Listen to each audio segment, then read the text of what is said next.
There was a moment, a specific instant in time when money, as we've known it for over 50 years, stopped working, when the mathematical foundations of global finance collapsed, when power began shifting from those who print paper to those who control things.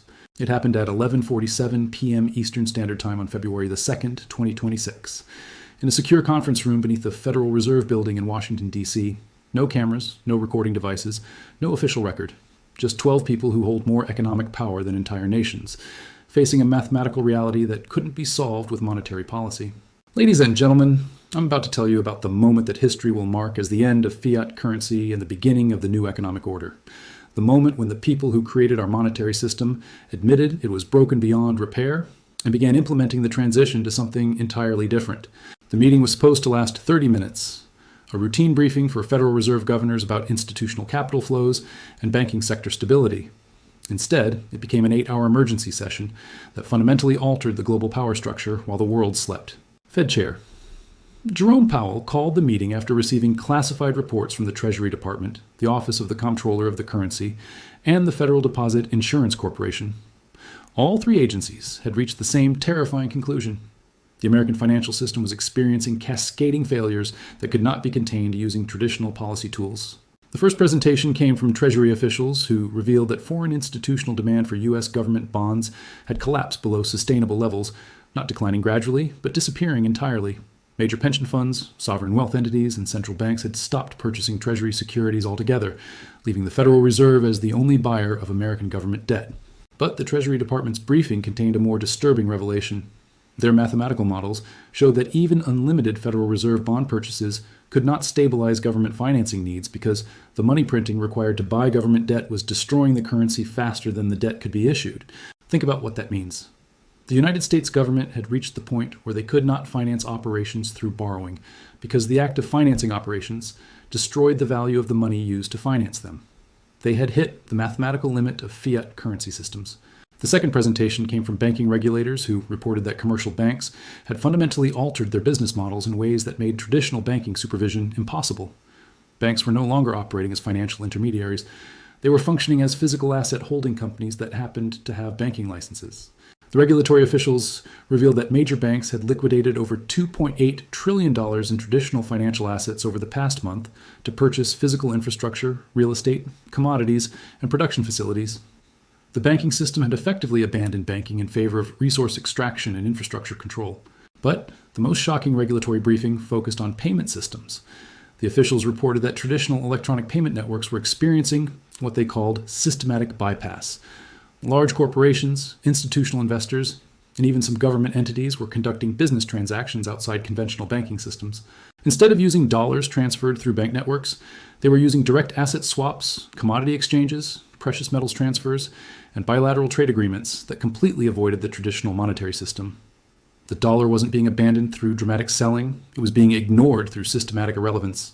The third presentation came from Federal Reserve staff economists who had been modeling the intersection of institutional capital flight, banking sector transformation, and payment system bypass. Their conclusions were mathematically definitive and economically terrifying. The Economist reported that the United States had approximately 14 to 18 months before the combination of these trends would make dollar-based monetary policy completely ineffective. After that point, the Federal Reserve would lose the ability to influence economic conditions through traditional tools because the economy would be operating on non-dollar systems. But their most disturbing finding was about the power transition that was already occurring behind the scenes. As traditional monetary systems lost effectiveness, economic control was shifting to entities that owned physical production capacity, natural resources, and essential infrastructure. The economists had identified what they called the New Power Coalition, a loose alliance of entities that controlled physical assets rather than financial instruments: Chinese state enterprises, Middle Eastern sovereign wealth funds, major commodity producers, agricultural landowners, precious metals accumulators, and surprisingly, the commercial banking sector that had pivoted to physical asset acquisition. This coalition wasn't coordinating through formal agreements. They were coordinating through market behavior, resource allocation, and strategic positioning. They were building parallel economic systems based on physical asset exchanges rather than currency transactions. The Federal Reserve governors listened to 8 hours of briefings that painted the same picture from multiple angles. The monetary system they managed was dying, the economy was adapting to function without them, and power was shifting to entities they couldn't control through traditional policy mechanisms. At 7:23 a.m., as the emergency session was concluding, Fed Chair Jerome Powell asked the question that crystallized the moment when money broke. What tools do we have left to influence economic behavior if our currency becomes irrelevant? The silence that followed lasted 47 seconds. 47 seconds of the most powerful monetary officials in the world realizing they had no answer. 47 seconds that marked the transition from the fiat currency era to whatever comes next. During those 47 seconds, you could watch the psychological transformation occur in real time. Federal Reserve Governor Michelle Bowman stared at the classified briefing documents, as if they contained a mathematical error she could correct through careful review. Governor Christopher Waller removed his glasses and rubbed his eyes like someone waking from a dream they hoped was just a nightmare. Treasury Secretary Janet Yellen, who had seen multiple financial crises during her decades in government service, sat completely motionless with her hands folded, displaying the 1,000-yard stare of someone processing the collapse of everything they had spent their career building and defending. The 47 seconds ended when Fed Vice Chair for Supervision, Michael Barr, spoke the words that officially acknowledged the new reality. We need to stop thinking like a central bank and start thinking like a sovereign wealth fund. We're not managing a currency system anymore. We're competing for assets in a post-currency world. The Federal Reserve's response to this briefing was swift, coordinated, and largely hidden from public view. Within 12 hours, they had initiated what they called the Strategic Asset Acquisition Program, a classified operation to purchase physical assets, commodity inventories, and infrastructure holdings using newly created digital dollars. But unlike their previous emergency interventions that focused on financial stability, this program was designed to acquire leverage over the new power coalition by gaining ownership stakes in the physical assets that were becoming the foundation of the post-dollar economy. The Fed began purchasing mining operations, agricultural facilities, energy infrastructure, and industrial manufacturing capacity, not to operate these assets, but to maintain influence in a world where currency creation was losing its power relative to resource control. The European Central Bank implemented similar programs within 24 hours, followed by the Bank of England and the Bank of Japan. Central banks worldwide began transitioning from currency management to asset accumulation, attempting to maintain relevance in an economy that was evolving beyond their control. But the most telling response came from the Bank for International Settlements, which issued classified guidance to central bank governors worldwide about what they called monetary system transition protocols. The BIS recommended that central banks begin preparing for post-currency economic management through direct ownership of productive assets, rather than indirect influence through interest rate manipulation. The international coordination of central bank asset acquisition programs created an unprecedented competition for physical resources. Central banks that had spent decades coordinating monetary policy were suddenly competing against each other to acquire limited supplies of real assets. This competition accelerated the very trend the central banks were trying to control. As central banks bid up the prices of physical assets through emergency acquisition programs, they validated the investment thesis of the New Power Coalition and drove more capital toward physical asset accumulation. The private sector's response to central bank asset acquisition was immediate and sophisticated. The New Power Coalition members understood that central banks entering physical asset markets represented both validation and competition. They accelerated their own acquisition programs while developing strategies to outmaneuver central bank buyers. Chinese state enterprises began offering above-market prices for strategic assets, using the People's Bank of China's yuan creation capacity to outbid other central banks. Middle Eastern sovereign wealth funds started acquiring entire supply chains rather than individual assets, creating vertical integration that was difficult for central banks to compete with.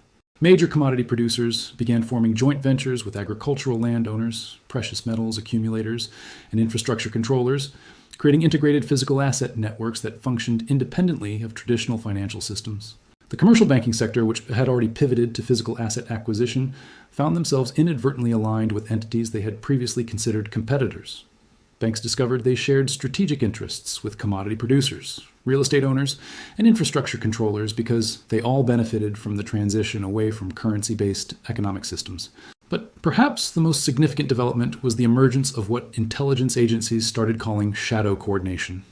The New Power Coalition wasn't organizing through formal meetings or written agreements. They were coordinating through market signals, resource allocation patterns, and strategic timing that suggested sophisticated communication networks.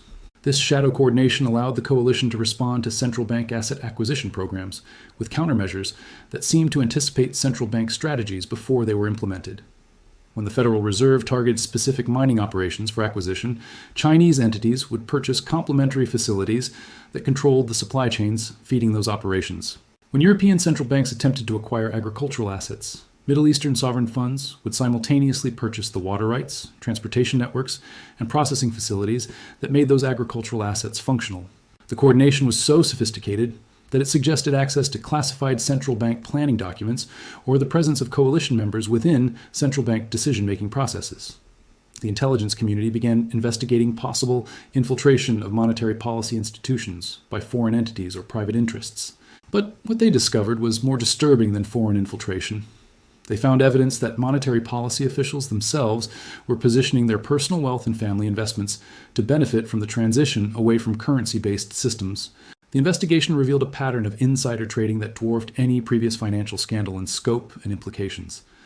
Fed Governor Christopher Waller had purchased $47 million in agricultural land across Iowa and Nebraska through family trusts 2 weeks before the emergency meeting.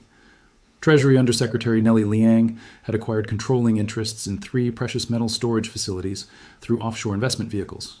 Most shocking was the discovery that Fed Chair Jerome Powell's family office had been systematically converting their portfolio from financial assets to physical assets for 8 months, well before any official acknowledgement of monetary system problems.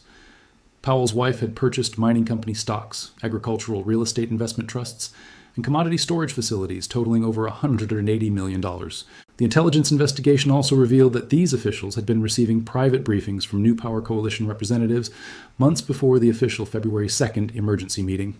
Chinese state enterprise executives, Middle Eastern sovereign fund managers, and major commodity producers had been conducting informal consultations with Fed officials about post-currency economic transition strategies. These private consultations weren't recorded in official Fed meeting logs or disclosed through normal transparency requirements. They were happening at social events, private dinners, and family gatherings where policy officials were being educated about alternative economic systems by the very entities that were implementing those systems. Federal Reserve governors were converting personal portfolios to physical assets. Treasury Department officials were acquiring farmland and precious metals. Bank regulatory officials were investing in mining operations and energy infrastructure. The people responsible for maintaining the monetary system were hedging against its collapse through their private investment decisions. This created an unprecedented conflict of interest, where the officials responsible for preserving currency stability had personal financial incentives to accelerate the transition to physical asset-based systems. Their duty to protect the monetary system conflicted with their rational self-interest in preparing for its replacement. The psychological impact on policymakers was profound. Officials who had built their careers on the assumption that monetary policy could control economic outcomes were confronting evidence that their tools were becoming irrelevant. The intellectual framework that had guided economic policy for generations was collapsing in real time. Policy meetings that had once focused on interest rate adjustments and money supply management began focusing on resource acquisition strategies and asset control mechanisms. The Federal Reserve started operating more like a sovereign wealth fund than a central bank, making strategic investments in productive capacity rather than managing currency relationships. But the most telling change was in the language used during classified policy discussions. Officials stopped talking about inflation targeting, employment levels, and GDP growth. They started talking about resource security, supply chain control, and strategic asset allocation. The transition wasn't just economic or political, it was psychological. The people who had wielded enormous power through currency creation were adapting to a world where power derived from physical control over resources, production capacity, and essential infrastructure. Consumer behavior began reflecting the power transition in subtle but measurable ways. Despite official inflation statistics showing modest price increases, ordinary people were experiencing severe cost pressures for essential goods and services. The disconnect between official economic data and lived experience was growing rapidly. The reason was that while currency-based measurements of economic activity showed stability, the physical asset markets that determined real costs were experiencing dramatic price increases driven by institutional competition. Housing, food, energy, transportation, healthcare, all becoming more expensive as physical asset prices rose faster than currency measurements could capture. Middle-class families discovered that their currency savings were losing purchasing power, not through official inflation, but through asset price inflation that wasn't reflected in government statistics. Their dollars bought less food, less energy, less shelter, less healthcare, even though official measurements suggested currency stability. This created social instability that monetary policy couldn't address. Traditional tools of economic management were designed to influence currency-based economic relationships. When economic relationships were shifting to physical asset-based systems, monetary policy became irrelevant to ordinary people's economic experience. The wealth gap began expanding rapidly as people who owned physical assets benefited from institutional bidding wars, while people who held currency savings watched their purchasing power decline. The economy was bifurcating between asset owners and currency holders, with asset owners gaining wealth and influence while currency holders lost both. Political systems faced unprecedented challenges as traditional economic constituencies discovered their interests were no longer aligned with national economic policy. Agricultural communities found themselves courted by foreign sovereign wealth funds, offering prices above what domestic institutions could pay. Mining regions discovered that Chinese state enterprises were providing infrastructure investments and community development programs that exceeded what federal or state governments were willing to fund. Energy-producing areas were receiving development capital from Middle Eastern sovereign funds that came with fewer regulatory restrictions than domestic investment sources. The result was the emergence of what political analysts called economic dual loyalty. Local communities were choosing economic relationships with foreign asset buyers over political relationships with domestic government entities when foreign buyers offered superior economic terms. This created national security challenges that traditional military and intelligence agencies weren't equipped to handle. Economic warfare was being conducted through market mechanisms rather than military actions. Foreign entities were acquiring influence over American communities through voluntary economic relationships rather than coercive political pressure. The moment money broke wasn't a single event. It was a recognition event, a moment when the people responsible for maintaining the monetary system acknowledged that their system had already been replaced by something else, a moment when they stopped trying to preserve what existed and started adapting to what was emerging. That moment occurred at 11:47 p.m. on February the 2nd, 2026, when Jerome Powell asked his question and received 47 seconds of silence in response. The silence wasn't just the absence of answers. It was the acknowledgement that the questions themselves had become irrelevant. The monetary system didn't collapse in a dramatic crisis. It was quietly replaced by people who understood that physical control over resources provides more reliable power than digital control over currencies. The transition happened behind the scenes, while official institutions maintained the appearance of normal operations. Power had already shifted. The meeting beneath the Federal Reserve Building was just the moment when the old power structure acknowledged the new reality. The moment when money broke and something else began. The moment that will define the economic future for generations to come. And most people still don't realize it happened.